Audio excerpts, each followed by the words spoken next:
Welcome to நம்ம channel. உங்கள் Ganesh. First of all வந்து ஆர்ஆர்பியோட கிளர்க் மெயின்ஸ் கிளியர் பண்ண எல்லாத்துக்குமே ஆல் தி பெஸ்ட். அவங்களுக்காண்டி தான் இந்த வீடியோ. இன்னும் கரெக்டாக 24th செப்டம்பர் அப்படின்னு சொல்லியிருக்காங்க. ஒரு 15 நாள் தான் இருக்குது. இந்த 15 நாளில் வந்து நீங்கள் ரொம்ப வந்து சாக்ரிஃபைஸ் பண்ணணும், எல்லாத்தையுமே தியாகம் பண்ணணும். இங்கே ப்ரிலிம்ஸ்க்கெலாம் படித்ததெல்லாம் ஒதுக்கி வச்சுட்டு ஃபுல் அண்ட் ஃபுல் வந்து மெயின்ஸுக்கு மட்டும்தான் நீங்கள் படிக்கணும். அதுக்கப்புறம் நம்ம பார்த்துக்கலாம். நிறையா பேர் வந்து ஐபிபிஎஸ் பிஓ ப்ரிலிம்ஸ் இருக்குது, அதெல்லாம் எதையுமே திங்க் பண்ண வேணாம். 100% வந்து மெயின்ஸுக்கு மட்டும் படிங்க. அதுலேயும் பார்த்தீங்க அப்படின்னா கரண்ட் அஃபேர்ஸ் இருக்குது, கம்ப்யூட்டர் நாலேஜ் இருக்குது. ஆல்ரெடி உங்களுக்கு தெரியும் இல்லையா? ஸோ இந்த உங்களுக்கு காமிச்சிடுறேன். ஸோ ரீசனிங் வந்து 40 கொஸ்டின்ஸ் 50 மார்க்ஸ் இருக்குது. கம்ப்யூட்டர் நாலேஜ் 40 கொஸ்டின்ஸ் 20 மார்க்ஸ் இருக்குது. ஜென்ரல் அவேர்னஸ் 40க்கு 40. இங்கிலீஷ் லாங்குவேஜ் 40க்கு 40. ஸோ அதுக்கப்புறம் வந்து நியூமெரிக் எபிலிட்டி நம்ம இது 40 கொஸ்டின்ஸ் 50 மார்க்ஸ் இருக்குது. ஸோ உங்களுக்கு காம்போசிட் டைம்ஸ் 2 மணி நேரம் ஃபஸ்ட்டு தெரிஞ்சுக்கோங்க. ஸோ அப்படின்னா உங்களுக்கு இதில் வந்து இஷ்டத்துக்கு நம்ம விளாட்லாம். எப்படி இந்த செக்ஷனல் டைமிங்லாம் கிடையாது. ஸோ நம்ம வந்து ஒரு பிளான் பண்ணிக்கணும். இப்போ வந்து ஒரு மினிமம் பார்த்தீங்க அப்படின்னா ஒரு 2 மார்க் டெஸ்ட்டாச்சு கண்டிப்பாக நீங்கள் எடுக்கணும். 2 மார்க் டெஸ்ட்டுக்கு வந்து ஒரு பெஸ்ட்டு சைட்டில் வந்து நீங்கள் எடுங்க. எனக்கு தெரிஞ்சு மொத்தத்திலே மெயின்ஸுக்கு பெஸ்ட்டு அப்படின்னா ஆலிவ் போர்டு தான். ஸோ அந்த ஆலிவ் இல்லை, நான் வந்து இப்போதைக்கு நீங்கள் 15 நாளில் வந்து நான் பர்ச்சேஸ் பண்ணுங்கன்னு சொல்லலை, ஆல்ரெடி கையில் வச்சுருப்பீங்களா, அதில் எடுங்க. புதுசாக நான் மெயின்ஸுக்கு ப்ரிப்பேர் வாங்கி பர்ச்சேஸ் பண்ணணும்னு நினச்சிங்கன்னா கண்டிப்பாக அதில் எடுங்க. ஆல்ரெடி இந்த இருக்குது அப்படின்னா அதில் நீங்கள் ஏதாச்சும் ஒன்று எடுங்க. எனக்கு தேவை வந்து ஒரு 2 மார்க் ஆச்சும் கண்டிப்பாக நீங்கள் எடுத்தே ஆகணும். 2 மார்க் எடுத்துகிட்டு அதை அனலைஸ் பண்ணணும். ஓகே, ஸோ அந்த 2 மார்க்லேயே வந்து நீங்கள் வந்து இந்த செக்ஷனல் டைமிங்லாம் நீங்கள் பிளான் பண்ணிக்கணும். ஏன்னா உங்களுக்கு வந்து சும்மா பிளாங்காக போய் எழுதக்கூடாது, ஒரு பிளான் இருக்கணும். என்ன பிளான் அப்படின்னா, கம்ப்யூட்டர் நாலேஜ் அப்படின்னா நம்ம ஒரு மேக்ஸிமம் பார்த்தீங்கன்னா 40 கொஸ்டின்ஸ் இருக்குன்னா 12 மினிட்ஸ் எடுத்துக்கலாம். அதே மாதிரி ஜென்ரல் அவேர்னஸ் பார்த்தீங்கன்னா அடுத்த ஜென்ரல் அவேர்னஸ் நீங்கள் டச் பண்ணுறீங்க அப்படின்னா ஸோ அது வந்து பார்த்தீங்கன்னா ஒரு 12 மினிட்ஸ் எடுத்துக்கலாம். 24 மினிட்ஸ் ஆச்சா? ஸோ 24-25 மினிட்ஸில் நீங்கள் ரெண்டுமே முடிச்சிடணும். அதுக்கப்புறம் மிச்சம் வந்து ஒரு 1 hour 35 மினிட்ஸ் இருக்கும். அதில் வந்து நம்ம இங்கிலீஷ் முடிக்கணும், ரீசனிங் முடிக்கணும், ஆப்டி முடிக்கணும். ஸோ ரீசனிங் பார்த்தீங்கன்னா ஒரு 35 நிமிஷம் எடுத்துக்கலாம். அதுக்கப்புறம் பேலன்ஸ் ஒரு நியர்பை ஒரு 1 hour இருக்கும் அப்படின்னா குவான்ஸுக்கு 40 நிமிஷம், இங்கிலீஷ்க்கு 20 நிமிஷம். இந்த மாதிரி வந்து நீங்கள் மார்க் டெஸ்ட்டில் தயவுசெய்து வந்து ப்ராக்டிஸ் பண்ணுங்கள். ஸோ கெஞ்சி கேட்குறேன், நீங்கள் பிளாங்காக போயிட்டு எடுத்துறாங்க. அட்லீஸ்ட் வந்து ஒரு 2 மார்க் டெஸ்ட் ஆச்சும் நீங்கள் எடுத்தே ஆகணும். ஏன்னா நீங்கள் மார்க் டெஸ்ட் எடுத்தால் மட்டுமே தான் நமக்கு அந்த எக்ஸாம் ஃபியர் போகும், அந்த டைமிங் நம்ம மேனேஜ் பண்ண முடியும். வெறும் 2 மார்க் தான் சொல்கிறேன், தயவுசெய்து நீங்கள் எடுத்துருங்க. நான் கொஞ்சம் சீரியஸாகவே பேசுகிறேன் மக்களே. ஸோ அதே மாதிரி வந்து எல்லாத்துக்குமே ஒரு டவுட் இருக்கும், கரண்ட் அஃபேர்ஸ் வந்து படிக்கிறது அப்படின்னு சொல்லிட்டு. செப்டம்பர் 2nd வீக் வரைக்கும் படித்தா போதும். ஏன்னா நமக்கு செப்டம்பர் 4th வீக்கில் தான் எக்ஸாம் நடக்குது. But September 3rd week 4th வீக்லாம் கேட்க போகிறது இல்லைனா கொஸ்டின் ப்ரிப்பேர் பண்ணி அதை அப்லோட் பண்ணி வச்சுருப்பாங்க. So September 2nd week, June, July, August, செப்டம்பரோட 2nd வீக் இதை மட்டும் நல்லா படித்தா போதும். ஏன்னா நமக்கு ரொம்ப கம்மியான டைம் தான் இருக்கும். ஷுவராக சொல்கிறேன், ஒரு 40 கொஸ்டின்ஸ் கேட்குறாங்கன்னா லாஸ்ட் 3 to 4 monthஸில் தான் உங்களுக்கு அதிகமாக கொஸ்டின்ஸ் இருக்கும். ஸோ ஜூன்லேருந்து செப்டம்பர் 2nd வீக் வரைக்கும் நல்லா படிச்சுக்கோங்க. உங்கள் ஃப்ரெண்ட்ஸோட சேர்ந்து ரிவைஸ் பண்ணுங்கள். எதில் நீங்கள் படிக்கலாம் அப்படின்னா 2 சோர்ஸை வந்து ப்ரிஃபர் பண்ணிக்கோங்க. லாஸ்ட் இயர் வந்து நிறையா பேர் இந்த சோர்ஸை யூஸ் பண்ணியிருந்தாங்க. ஃபஸ்ட்டு வந்து பார்த்தீங்கன்னா AffairsCloud, இன்னொன்று வந்து லிவிங் CA ஃபன்ஸ்டா. ரெண்டுமே பார்த்தீங்கன்னா உண்மையிலே செம்மையாக இருக்கும். மெயின்ஸ்க்கு வந்து இந்த கரண்ட் அஃபேர்ஸ்க்கு வந்து அதிகமாக நம்ம எக்ஸ்பெக்ட் பண்ணலாம். 2லேருந்து உங்களுக்கு படிக்கவும் அழகாக இருக்கும். AffairsCloudல உங்களுக்கு மந்த்லி குவிஸ் போட்டுப்பாங்க, டெய்லி குவிஸ் போட்டுப்பாங்க, வீக்லி குவிஸ் போட்டுப்பாங்க. எனக்கு தெரிஞ்சு டெய்லி தேவையில்லை. ஜூன்லேருந்து செப்டம்பருக்கான மந்த்லி குவிஸ் தான் நீங்கள் எடுத்துக்கோங்க. ஏன்னா கொஞ்சம் டைம் தானே இருக்குது. நீங்கள் அதே மாதிரி AffairsCloudல வந்து மந்த்லி குவிஸுக்கு வந்து நீங்கள் என்ன பர்ச்சேஸ் பண்ணாலும் இந்த யூஸ் கோட் KR10 அப்படிங்கிறத யூஸ் பண்ணிக்கோங்க. கண்டிப்பாக டிஸ்கவுண்ட் இருக்கும். அதே மாதிரி டிஸ்கிரிப்ஷனில் லிவிங் CA ஃபன்ஸ்டோட PDF-ம் கொடுக்குறேன். ரொம்ப கலர்ஃபுல்லாக இருக்கும், பார்க்கவே அழகாக இருக்கும். ஏதாச்சும் நீங்கள் மேக்ஸிமம் எனக்கு ஓகே அப்படின்னா, எனக்கு தெரிஞ்ச எல்லாமே அஃபோர்டபுள் தான். நமக்கு ரெண்டுமே சேர்த்து ஒரு 600 ரூபீஸ்க்குள்ளே தான் இருக்கும். வாங்கி வச்சு நீங்கள் படிங்க. ஏன்னா இந்த நமக்கு ஸ்பெண்ட் பண்ணுறது கண்டிப்பாக நமக்கு ப்ரிலிம்ஸ் கிளியர் பண்ணியிருக்கோம், சும்மாலாம் இல்லை, வாங்கி வேஸ்ட் பண்ண போகிறதில்ல. எப்படி அடுத்தடுத்த எக்ஸாமுக்கு யூஸ் ஆகும். ஸோ 2ல் மட்டும் நீங்கள் கண்டிப்பாக நீங்கள் யூஸ் பண்ணிக்கோங்க. எனக்கு தெரிஞ்சு வேறு எதுவுமே போக வேணாம், அது 2மே தி பெஸ்ட்டாக இருக்கும். கிளியர் பண்ணவங்க நிறையா பேர் சஜஸ்ட் பண்ணது தான். ஸோ இப்போ வந்து நமக்கு முக்கியமாக வந்து நான் டெய்லியுமே ஆர்ஆர்பியோட கிளர்க் மெயின்ஸ் கிராஷ் கோர்ஸ் போடுறேன். என்னோடய பழைய வீடியோஸ் இருந்தாலும் பாருங்கள். ஆப்டி நீங்கள் இம்ப்ரூவ் பண்ணுறது கண்டிப்பாக பழைய வீடியோஸ் வந்து கண்டிப்பாக எக்ஸ்பெக்ட் பண்ணலாம், அந்த பேட்டர்ன் எல்லாமே. 1 second. எஸ். ஸோ இப்போ வந்து நமக்கு மெயின்ஸில் வந்து பார்த்தீங்க அப்படின்னா ஆப்டி வந்து ஒரு 50 கொஸ்டின்ஸ் கேட்குறானா, 40 கொஸ்டின்ஸ் 50 மார்க்ஸ் கேட்குறானா? எஸ் 40 கொஸ்டின்ஸ் 50 மார்க்ஸ் கேட்குறேன் அப்படின்னா ஷோராக வந்து ஒரு 30 மார்க் ஈஸியாக அடிக்கலாம். ஏன்னு சொல்கிறேன்னு கேளுங்க, ஆர்ஆர்பியோட கிளர்க் மெயின்ஸ் வந்து நிறையா வந்து ப்ரிலிம்ஸ் கொஸ்டின் மாதிரி தான் இருக்கும். நிறையா வந்து ப்ரிலிம்ஸ் லெவலில் இருக்கும். அப்ளிகேஷன் வந்து நீங்கள் அசால்ட்டாக டச் பண்ணலாம், ஒரு 5-6 டச் பண்ணலாம். அதே மாதிரி வந்து இந்த முட்டாள்தனம் நீங்கள் பண்ணக்கூடாது. என்ன தனம் அப்படின்னா கடைசி 16 நாளுமே உட்காந்து நான் கரண்ட் அஃபேர்ஸ் மட்டும் படிக்கிறேன் அப்படின்னு இருக்கக்கூடாது. ஏன் அப்படின்னா நீ ஆக்ஸ்ஃபோர்ட் யூனிவர்சிட்டிலே போய் படிச்சுட்டு வா, நீ எல்லா சைட்லேயும் படிச்சுட்டு வா, நீ 5 சைட்டில் படிச்சுட்டு வந்தாலும் உன்னை வந்து 40க்கு வந்து உன்னை 20க்கு மேலே தாண்ட விடவே மாட்டேன். 20 கொஸ்டின் மேலே நீ என்ன படித்தாலும் உனக்கு தெரியவே தெரியாது அப்படிங்கிற மாதிரி தான் எவன் எடுப்பான்லாம் தெரில. அந்த மாதிரி தான் கொஸ்டின் பக்காவாக செட் பண்ணுறாங்க. ஒரு 2 வருஷமாகவே அப்படி தான். அப்போ என்ன பண்ணும் அப்படின்னா 5 சப்ஜெக்ட்டுக்குமே இம்பார்ட்டன்ஸ் கொடுக்கணும்.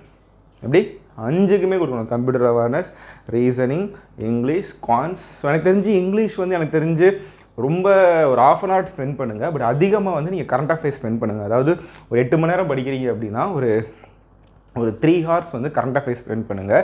ஒரு 1 hour கம்ப்யூட்டர் நாலேஜ் ஸ்பெண்ட் பண்ணுங்கள். ஒரு 2 hours ஆப்டிக் ஸ்பெண்ட் பண்ணுங்கள். ஒரு 1.5 மணி நேரம் ரீசனிங் ஸ்பெண்ட் பண்ணுங்கள். ஒரு 45 minutes வந்து இங்கிலீஷ் ஸ்பெண்ட் பண்ணுங்கள். இந்த மாதிரி தான் நீங்கள் 8 மணி நேரம் ஸ்பெண்ட் பண்ணணும். ஒரு 4 ஃபுல்லாக உட்காந்து கரண்ட் அஃபேர்ஸ் படிக்கக்கூடாது. அப்படி தான் கண்டிப்பாக ஹெல்ப் பண்ணாது. நான் சொன்ன மாதிரி தான் ஒரு 2 வருஷம் முன்னாடிலாம் வெறும் கரண்ட் அஃபேர்ஸ் மட்டும் படித்து கிளியர் பண்ணலாம். ஏன்னா எல்லாருமே பார்த்தீங்கன்னா 45 அவுட் ஆஃப் 50க்கு ஒரு 45 வரைக்கும் போட்டுருவான். கொஸ்டின் அதுக்கேற்ற மாதிரி தான் இருக்கும். ஆனால் இப்போ அப்படி செட் பண்ணுறதே இல்லை.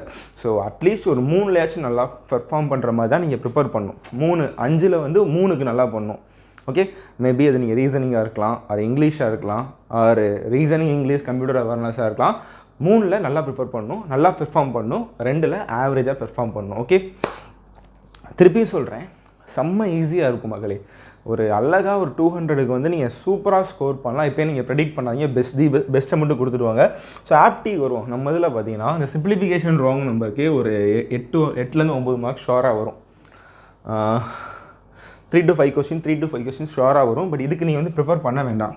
ஓகே, எஃபர்ட் போட வேணாம். இவ்வளோ நீங்கள் டொமில் பார்த்துருப்பீங்க, ப்ரிலிம்ஸ்க்கு படிச்சிருப்பீங்க. ஸோ அப்படிங்கிற பட்சத்தில் இதுக்கு நீங்கள் பெரிய டைம் ஸ்பெண்ட் பண்ண வேணாம். அதுவே நீங்கள் எக்ஸாமில் பண்ணிடுவீங்க. ஏன்னா நீங்கள் ப்ரிலிம்ஸ் சும்மாலாம் நல்லா கிளியர் பண்ணியிருக்கீங்களா. அப்போ கண்டிப்பாக இதுக்கு நீங்கள் டைம் ஸ்பெண்ட் பண்ணால். So applications problem, DI caselet, data sufficiency, quantity, இதை மட்டும் நீங்கள் வந்து இந்த ஒரு 15 நாளில் ப்ராக்டிஸ் பண்ணுங்கள். என்னோடய பழைய வீடியோஸ் பாருங்கள். கிராஷ் கோர்ஸில் வந்து நம்ம ஆப்பில் தரமாக நிறையா வீடியோஸ் நான் டிஐ எடுத்திருக்கேன். பக்காவாக மெயின்ஸ் லெவல் டிஐ வந்து எடுத்திருப்பேன். நம்ம ஆப்லேயும் பாருங்கள், வீடியோஸ் அவைலபிளாக இருக்கும். அதுக்கு போக அப்ளிகேஷன்ஸ் ப்ராப்ளம்ஸ் வந்து ஒரு 10லேருந்து 12 சம் வருமா. நீங்கள் வந்து ஃபஸ்ட்டு ப்ரியாரிட்டி வந்து இந்த டாபிக்ஸ் கொடுங்க. Percentage, ratio, ages, profit and loss, S I C A, partnership. இதுலேயே வந்து உங்களுக்கு 7 கொஸ்டின்ஸ் கிட்ட வந்துடும். அதுக்கப்புறம் செகண்ட் ப்ரியாரிட்டி இது கொடுங்க, தேர்ட் ப்ரியாரிட்டி இது கொடுங்க. மேக்ஸிமம் இது நிறையா பேர் ஸ்கிப் பண்ணிடுவாங்க அந்த டாபிக். நான் வந்து ஆல்ரெடி பேசிக்ஸ் நல்லா தெரியும் அப்படின்னா நீங்கள் ஸ்கிப் பண்ணுங்கள். சரி, பேசிக்ஸ் நல்லா தெரியும்னா அதை பார்த்து வச்சுக்கோங்க. புதுசாக அந்த 16 நாளில் இந்த தேர்ட் ப்ரியாரிட்டிலாம் பார்க்க வேணாம். இந்த ஃபஸ்ட்டு ப்ரியாரிட்டி மட்டும் நல்லா பார்த்து வச்சுக்கோங்க. ஸோ ஷாராக இதுலேயே ஒரு 7 கொஸ்டின் வரும். இதுலேருந்து வந்து ஒரு 3 to 4 கொஸ்டின்ஸ் வரும். ஸோ இதில் வந்து ஒரு 2 or 3 கொஸ்டின்ஸ் வரும். ஷாராக ஒரு 10லேருந்து 12 அப்ளிகேஷன்ஸ் ப்ராப்ளம்ஸ் வரும். ஸோ 10ல் நீங்கள் வந்து ஒரு 5-6 சம்மாச்சிலும் ஈஸியாக ப்ரிலிம்ஸ் லெவலில் தான் இருக்கும். கண்டிப்பாக நீங்கள் அடிச்சிடலாம். இது ஓகேயா? ஸோ அதுக்கப்புறம் வந்து நம்ம ரீசனிங் வருவோம். ஸோ ரீசனிங் பார்த்தீங்க அப்படின்னா சீட்டிங் அரேஞ்ச்மெண்ட் ஒரு பஸ்ஸில் ஷோராக சொல்கிறேன், ப்ரிலிம்ஸ் மாதிரி தான் இருக்கும். ஒரு 5 செட்டு கேட்குறாங்க அப்படின்னா ஒரு 2 ப்ரிலிம்ஸ் மாதிரி இருக்கும், 2 லைட்டாக சுற்ற விடுற மாதிரி இருக்கும். நீங்கள் சூஸ் பண்ணி அடிச்சிங்கன்னா 4யுமே அடிச்சுட்டு வந்துடலாம். அதுக்கப்புறம் இன்இக்வாலிட்டி, மெயின்ஸ் லெவல் இன்இக்வாலிட்டி, அந்த சிம்பிள் வச்சுலாம் கொடுப்பாங்க இல்லையா. பட் ஈஸியாக தான் இருக்கும். மெயின்ஸ் லெவல் பிளட் ரிலேஷன் அதுவும் ரொம்ப டஃப்பாக இருக்காது, ரொம்ப ஈஸி லெவலில் தான் இருக்கும். ஒரு ப்ரிலிம்ஸ்க்கு அடுத்த லெவலில் தான் இருக்கும். நீங்கள் ரீசனிங்க்கு வந்து ஒரு அசால்ட்டாக வந்து ஒரு 40 கொஸ்டினில் ஷோராக 35க்கு மேலே அடிக்கலாம் மக்களே, அந்த லெவலில் தான் இருக்கும். பட் இந்த 16 நாளும் பார்த்தீங்கன்னா சைட் பை சைடு வந்து பஸ்ஸில் சீட்டிங், நிறையா பிடிஎஃப் வச்சுருப்பீங்க, நிறையா யூடியூப் சேனல் பார்ப்பீங்க. அந்த கொஸ்டினை மட்டும் எடுத்து ப்ராக்டிஸ் பண்ணுங்கள். ஓகேவா? செக்ஷனல் போட்டாலும் சரி, இல்லை நான் ஃபுல் மார்க்கில் ரீசனிங் எடுத்தாலும் சரி, பட் ரீசனிங்லேயுமே அப்பப்போ ப்ராக்டிஸ் பண்ணுங்கள். பட் அதிகமாக ப்ரியாரிட்டி வந்து கம்ப்யூட்டர் நாலேஜ், கரண்ட் அஃபேர்ஸ், ஆப்டிக்கே ப்ரிஃபரன்ஸ் கொடுங்க. இந்த ஒரு 15 நாள் ரீசனிங் வந்து போகிற போக்கில் சால்வ் பண்ணிகிட்டே இருங்க. பட் அதுக்கு பெருசாக டைம் ஸ்பெண்ட் பண்ணி ஒவ்வொரு டாபிக் வைஸ்லாம் நீங்கள் போட வேணாம். பட் ஆப்டி ரீசனிங் கம்ப்யூட்டர் சயின்ஸ் கண்டிப்பாக பண்ணணும். கம்ப்யூட்டர் சயின்ஸ் வந்து அரிகன் புக்கில் படிங்க, நிறையா கேப்சூல் இருக்கும். லிவின் சிஎஃப் ஃபன்ஸ்டாவோட சேனலில் நிறையா கம்ப்யூட்டர் நாலேஜ் போட்டிருப்பாங்க தமிழில். அது மட்டும் தான் உங்களுக்கு பேங்கிங்கில் ஒரே ஒரு சேனல் மட்டும் தான் கொடுத்துருப்பாங்க. அதே மாதிரி லிவின் வந்து நம்ம ஆப்லேயும் கம்ப்யூட்டர் நாலேஜுக்கு பக்காவாக கோர்ஸ் மாதிரி எடுத்திருப்பார். முடிஞ்சால் அதே ரிவைஸ் பண்ணுங்கள். ஸோ அவரே ஸ்பெஷல் செஷன் வந்து நம்ம ஆப்பில் கொடுக்க சொல்கிறேன், எம்சிக்யூ மாதிரி கொடுக்க சொல்கிறேன். லாஸ்ட் மினிட் வந்து ரிவைஸ் பண்ணுறது கரெக்டாக இருக்கும். ஸோ நம்ம ஆப்லேயும் நீங்கள் கம்ப்யூட்டர் அவேர்னஸ் ஃபாலோ பண்ணிக்கலாம். கண்டிப்பாக ஒரு நீ தான் பீடியதுக்கு முன்னாடி பேசிகிட்டு இருந்தோம். ஸோ பண்ணலாம் அப்படின்னு சொன்னார். ஸோ ஆப்லேயும் நீங்கள் வந்து கம்ப்யூட்டர் அவேர்னஸை பாருங்கள். ஒரு 500 to ஒரு 600 எம்சிக்யூ கொஷின்ஸ் மாதிரி பிளான் இருக்குதுன்னு சொன்னார். நம்ம ஆப் யூஸருக்கு அது கண்டிப்பாக யூஸ்ஃபுல்லாக இருக்கும். கடன் பேசிட்டு மூச்சு வாங்குது. வா சரி மக்களே, அதே மாதிரி நம்ம கிராஷ் கோர்ஸ்லேயே கண்டிப்பாக யூஸ் பண்ணிக்கோங்க மக்களே. நிறையா டிஐ வந்து மெயின்ஸ் லெவல் யூஸ் பண்ணியிருக்கேன். அதே மாதிரி டேட்டா சஃபிஷியன்சி குவான்டிட்டி பேஸ்டும் ஒரு 4 to 6 கொஷின்ஸ் கேட்பாங்க. நான் டெய்லியுமே எடுத்துகிட்ருக்கேன் கிராஷ் கோர்ஸில் ஒரு டாபிக் வைஸ் போகிறப்ப. எனக்கு தெரிஞ்சு இதுவும் ஈஸியாக நீங்கள் ஸ்கோர் பண்ணிடலாம், ஒரு 4 to 6 மார்க்ஸ். ஸோ இந்த மாதிரி தான் இருக்க போகுது. ஓகே மக்களே, ஸோ எல்லாமே சொல்லிட்டேன்னு நினைக்கிறேன். கரண்ட் அஃபேர்ஸ்க்கு வந்து AffairsCloud, லிவின் சிஎஃப் ஃபன்ஸ்டா, கம்ப்யூட்டர் அவேர்னஸ்க்கு அரிகன். உங்கள் கையில் நிறையா கேப்சூல் இருக்கும். நான் முடிஞ்சால் டெலகிராம்லேயும் நான் உடனே போட்டு விட்றேன். மேபி இன்றைக்கி நீ வீடியோ பார்த்துட்டு இருக்க உடனே நான் வந்து டெலகிராம்லேயும் இந்த கையில் இருக்க சில சூப்பரான பிடிஎஃப் எம்சிக்யூலாம் இருக்குது, அதையும் நான் போட்டு விட்றேன். டெலகிராம் kaneeshreenalogics, அதில் போய் பாருங்கள். ஓகே மக்களே, ஸோ தயவுசெய்து இந்த 16 நாள் நல்லா பாருங்கள். ஏன் 2 மார்க் எடுக்க சொல்கிறேன் அப்படின்னா போதும் மக்களே. ஏன்னா 2 மார்க் எடுத்திங்கனாலே, ஒரு நாளைக்கு 1 மார்க் எடுத்திங்கன்னா ஒரு 2 மணி நேரம் ஆகுமா? அதை அனலைஸ் பண்ணுறதுக்கே ஒரு 3 மணி நேரம் ஆகும். ஸோ ஒரு ஹாஃப் டே ஃபுல் டே போயிடும். அதனால தான் 2 மார்க் எடுத்தாலே ஒரு 2 நாள் ஓடிடும். ரொம்ப நீங்கள் மார்க்காகவே போட வேணாம். மினிமம் ஒரு 2 மார்க் ஷோராக எடுத்துகிட்டு போங்க. நிறையா செக்ஷனலாக கொஸ்டின் வந்து எடுத்து ப்ராக்டிஸ் பண்ணி பாருங்கள். ஸோ படிக்கணும், அவ்வளோதான். ஸோ ப்ரிலிம்ஸ் கொஞ்ச நாள் ஒதுக்கி வச்சுட்டு ஃபுல்லாக வந்து நீங்கள் மெயின்ஸ்க்கு எஃபர்ட் போடுங்க. கண்டிப்பாக அடிக்கலாம். நிறையா பேர் கிளியர் பண்ணியிருந்தீங்க. So all the best. கண்டிப்பாக உங்களால் கிளியர் பண்ண முடியும். மெயின்ஸையும் நம்ம சேனலில் சக்ஸஸ் ஸ்டோரி போகணுன்னு என்னோடய ஆசை, மனுவையும் நம்புகிறேன். ஸோ வீடியோ கீழே கமெண்ட் பண்ணுங்கள், இந்த வீடியோ யூஸ்ஃபுல்லாக இருந்துச்சான்னு. மெயின்ஸ் ப்ரிப்பேர் பண்ணுறவங்களுக்கு, RRB கிளர்க் மெயின்ஸ் கிளியர் பண்ணுறவங்களுக்கு இந்த வீடியோவை ஷேர்கள் பண்ணி கொடுங்க. ஸோ தேங்க்ஸ் மக்களே, பை பை.